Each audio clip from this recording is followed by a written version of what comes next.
Il reste encore 2 mois, 2 petits mois à attendre avant le retour de la NBA. C'est pourquoi, pour patienter, je vous propose aujourd'hui qu'on fasse mon 5 majeur des joueurs que j'attends le plus dans la conférence Est la saison prochaine. Ça nous permettra de parler de 5 joueurs, mais également rapidement des 5 équipes. On reviendra sur ces équipes plus tard, lorsque je ferai les previews, mon pronostic de la saison à venir. Du coup, je vous laisse regarder quels sont les 5 joueurs qui me hype le plus pour la saison 2022-2023 de la NBA dans cette seconde vidéo de Label Orange.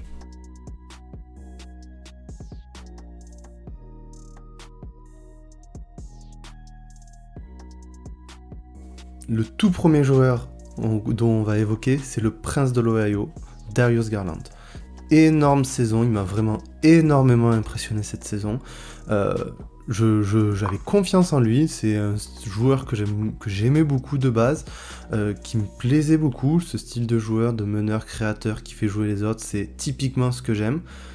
Et cette saison, on peut dire qu'il a porté les Cavs lors de nombreux matchs, surtout dans la deuxième partie de la saison. Suite aux blessures de Rubio, au trade de Caris LeVert, qui est à mon sens un peu mitigé dans ce qu'il a pu apporter en termes de création, Darius Garland a su montrer à tout le monde que c'était un meneur élite. Et cette année, j'espère qu'il va pouvoir le prouver. Pour revenir sur sa deuxième partie de saison, il tourne quand même pas loin de 25 points par match, il fait ses 10 passes, les meneurs en 20-10, on n'en voit pas tous les jours. C'est des meneurs, comme je disais, des meneurs élites. Et donc, Darius Garland, est-ce qu'il est capable de faire une saison complète à ce niveau-là? C'est là où j'attends beaucoup de lui. De plus, l'équipe des Cavs, équipe jeune, ultra kiffante à voir jouer. J'espère pour eux, bien sûr, que cette année, ils arriveront à décrocher les playoffs. L'année 2 d'Evan Mobley, les qualités énormes, surtout défensives qu'il a montré, qu'est-ce que ça va donner avec un an d'expérience, le retour de Jarrett Allen. Ils ont gardé la même ossature, le même groupe, et je les vois très très forts cette saison, mais pour être très très fort, ça va passer par leur leader, Darius Garland. Ça, tout passe par lui, de toute façon. On le voit, c'est pour ça aussi qu'ils étaient à la recherche d'un deuxième créateur, c'est pour ça que Sexton, il voulait le garder pour avoir un deuxième ball handler qui peut créer son shoot, qui va pouvoir jouer seul, et voilà, donc pour moi, voilà, au poste de meneur cette saison, en conférence Est, c'est Darius Garland que je vais le plus regarder, parce que pour moi, c'est un des joueurs qui a le plus à prouver, plutôt à confirmer, je dirais. C'est vraiment le joueur. Est-ce que ça y est, c'est bon, c'est fait, Darius Garland, c'est un All-Star chaque saison. Chaque saison, Darius Garland, il est All-Star, on n'en parle plus. C'est ça que j'ai envie de savoir dans ce début de saison des Cavs.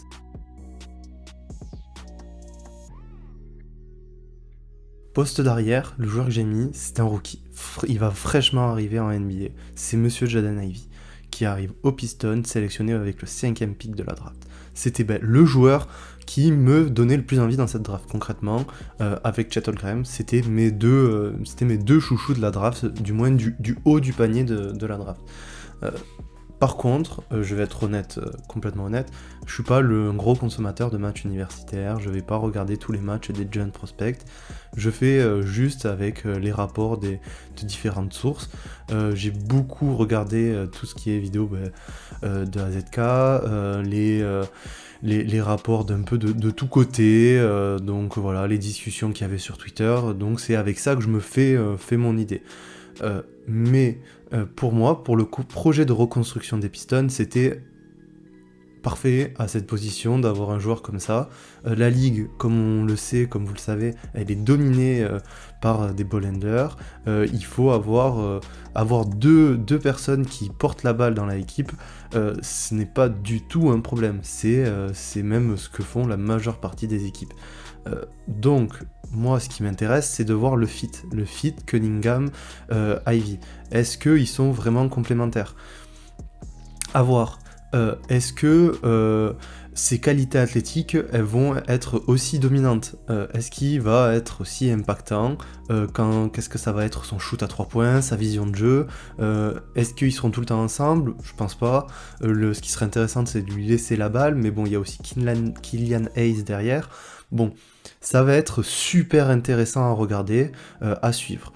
Et pour moi, ça peut vraiment être potentiellement, on parle bien sûr de potentiel là, hein, c'est pas du tout à l'heure actuelle le cas, le backcourt le plus impressionnant de la ligue, autant d'un point de vue intelligence de jeu, mais aussi qualité athlétique.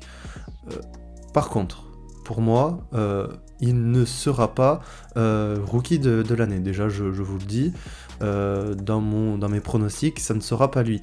Parce que je pense qu'il y a des joueurs qui vont faire plus de stats.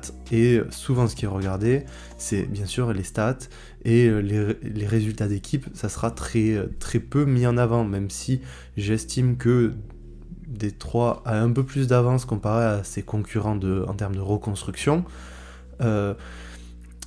Voilà, ça ne sera pas le prétendant numéro 1 pour moi au rookie de l'année. Mais par contre, celui qui a le potentiel le plus haut, pour moi, c'est peut-être lui. C'est peut-être lui d'un point de vue offensif, bien sûr, mais avec ses qualités qu'il a, d'un point de vue aussi défensif. C'est pour moi le joueur qui peut avoir le plus de polyvalence en NBA. Pour le troisième joueur, on va parler d'un grand joueur, un très grand joueur qui a beaucoup prouvé l'année dernière, surtout en deuxième partie de saison et en playoff. C'est bien sûr Monsieur Jason Tatum. Cette année, je l'attends en nouvelle confirmation. Déjà, d'un point de vue collectif, on a tous vu la saison très ascendante de Boston. Début de saison ultra poussif, mais bon, à partir de la deuxième partie de saison, une équipe vraiment inarrêtable. Et qui a été amenée par son duo, bien sûr, Jaylen Brown, mais aussi Jason Tatum. Et un collectif ultra solide, une défense de fer. Là, moi, ce que j'attends, ce que j'espère, c'est que Tatum s'impose vraiment en clair leader sur une saison entière, qui me prouve à tout le monde qu'il est vraiment candidat MVP. C'est le prochain step de Jason Tatum.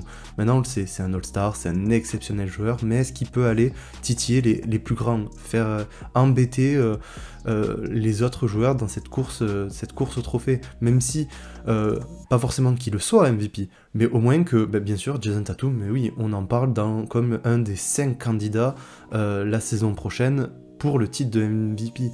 Que ce soit un joueur qui, toute la saison, ait porté son équipe et avec un collectif très complet en plus qui s'est pour moi encore amélioré avec l'arrivée de Malcolm Brogdon par exemple. Après, il faudra pas oublier que bien sûr, l'objectif de Boston, c'est pas la saison régulière, c'est les playoffs. Donc, comme je disais, c'est être leader en saison régulière et arriver prêt physiquement, mentalement pour ces playoffs, pour être prêt tout le long. Comme on a vu, il a été gêné en finale par une blessure, et il faut qu'il mette tout en œuvre pour que ça n'arrive pas, et voilà, parce que son niveau et le niveau de Boston s'en est vu vraiment impacté dès les finales NBA, on l'a vu, c'était l'ombre de Jason Tatum sur la majeure partie des matchs. Donc voilà, donc pour moi c'est Jason Tatum, c'est un joueur exceptionnel, mais il doit afficher ce cap sur toute une saison NBA et amener son équipe à une régularité encore plus grande pour de nouveau aller en finale NBA, parce que je pense, et ce qui me paraît totalement logique, que l'objectif de Boston l'année prochaine, c'est de retourner en finale et de ne pas faire seulement une demi-finale de conférence. Le prochain joueur auquel je vais vraiment faire attention cette saison, c'est un joueur qui n'a pas joué depuis un long moment, qui a été tradé au cours de la saison dernière, c'est Monsieur Ben Simmons. Pourquoi je l'attends énormément? Parce que j'ai envie de savoir si ce joueur est encore apte à jouer mentalement au basket. Je l'espère, c'est un joueur incroyable à voir, un facilitateur exceptionnel, un défenseur élite, mais est-ce que dans sa tête, il va pouvoir revenir au plus haut niveau? De ce qu'on voit, de ce qu'on entend, il a des soucis d'un point de vue mental. Et malheureusement, le plus important dans un sportif de haut niveau, c'est ce qui se passe dans la tête. Donc, même si je ne lui souhaite pas, s'il ne peut pas être sportif de haut niveau, la question se posera, est-ce qu'il continue sa carrière ou pas? Mais à l'heure actuelle, il est au Brooklyn Nets. Il va jouer, vu que les dernières infos et que KD va rester, avec Kevin Durant, avec Kyrie Irving, avec un effectif complet, qui, si tout se passe bien, si l'entente est toujours là, peut jouer le titre. Il va avoir en plus un rôle très important, un rôle de pilier défensif. Du moins, je pense que le Ben Simmons meneur de jeu, on risque de ne plus le voir, du moins on ne le verra plus comme on le voyait à Philadelphie. Bien sûr, prise de rebond, il va quand même courir pour écarter le jeu, mettre un peu de vitesse. On pourra toujours le voir, ceci. C'est d'ailleurs le Ben Simmons que peut-être on préfère tous, avec des shooters sur les côtés, et lui qui court et qui distribue. Mais peut-être que maintenant, il aura plus un rôle de point center, à voir comment les Brooklyn Nets veulent l'utiliser. Mais principalement, là où on veut le voir, où on l'attend, c'est sur sa défense. Brooklyn a 2 scoreurs d'élite. Ils ont des shooters de tous les côtés. Donc avoir un Ben Simmons dans leur équipe, dans leur 5, ça peut le faire. Ça, voilà. Il y a du spacing, donc il va avoir de l'espace lui, et il va pouvoir être rassuré aussi. On va plus lui demander ah mais oh là là, Ben Simmons ne shoot toujours pas, est-ce qu'il travaille, patati patata. Il y aura peut-être une pression moindre sur ses épaules. C'est pour ça que il me tarde vraiment de les voir. En plus, bon, on va pas se mentir, voir KD jouer avec Brooklyn, qu'est-ce que ça va donner après ces histoires de cet été?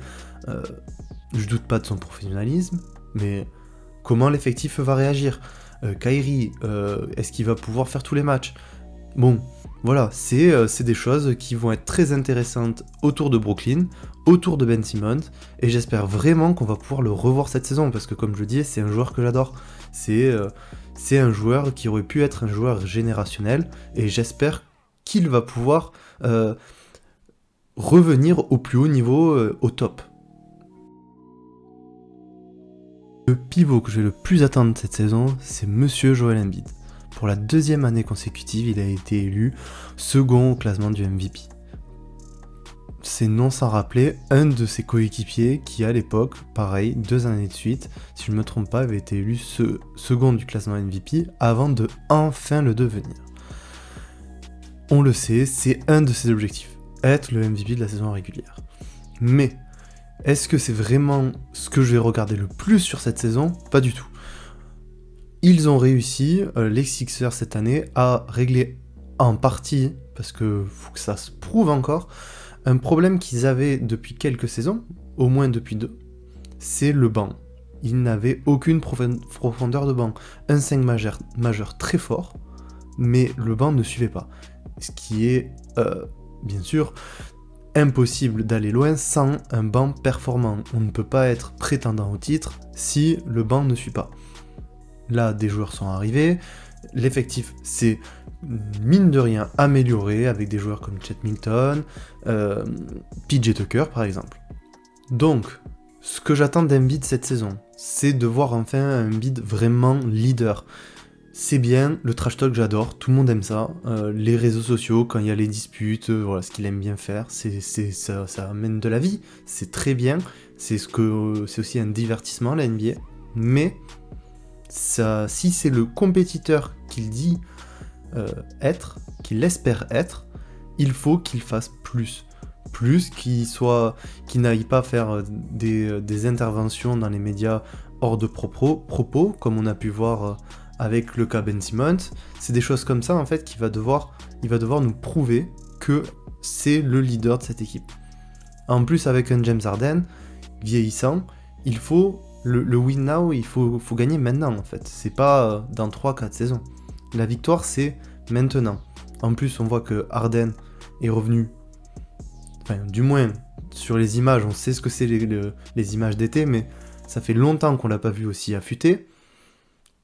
Il faut que Embiid et Harden, ainsi que tout l'effectif bien sûr, soient en forme pour les playoffs. C'est la partie de la saison la plus importante, un peu comme Boston, comme je disais juste avant. C'est là qu'on va pouvoir dire si leur saison est réussie ou pas. Il ne faut pas que Embiid arrive encore une fois blessé en playoff. Il faut que Harden soit en forme pour les playoffs. Tyrese Maxey, toute la saison, il va encore devoir progresser et prouver qu'il est ce joueur élite qui va pouvoir être vraiment la troisième option de cette équipe. Même si, bon, pour moi, il est quand même au-dessus en termes d'importance à l'heure actuelle que Tobias Harris.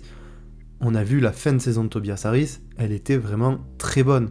Donc, avec ces 4 joueurs, ce noyau dur qui se connaît déjà, il faut arriver à intégrer les autres joueurs, même si Harden les connaît déjà, ceux qui sont arrivés, et créer une alchimie pour vraiment jouer le titre.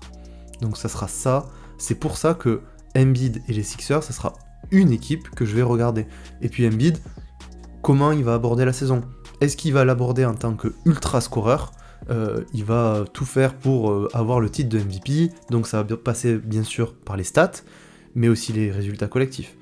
Donc il y a un juste milieu à trouver. Est-ce que Embiid doit encore être à 30 points par match pour que les Sixers gagnent, soit premier de la conférence ? Est-ce qu'ils ont besoin de ça, ou est-ce qu'ils ont besoin d'un Embiid un peu moins fort en attaque, parce qu'il y a plus d'armes, l'effectif est plus complet. Par contre, en défense, voilà, c'est le pilier défensif. C'est pour ça que ça va être très intéressant à regarder cette saison les Sixers et Joel Embiid. Bon voilà, pour conclure, vous avez eu mon 5 joueurs auxquels j'attends beaucoup cette saison, auxquels du moins je veux voir les matchs, que je veux voir jouer le plus possible. Mais ça veut pas dire que, bon, les autres je veux pas les voir, hein, loin de là. Mais c'est vraiment ces 5 joueurs, je pense, en conférence Est, que je vais regarder le plus souvent. Dites-moi également en commentaire quels sont vous les joueurs ou le joueur que vous avez le plus regardé dans la conférence Est, et on reviendra la semaine prochaine avec le 5 majeur de la conférence Ouest. Merci.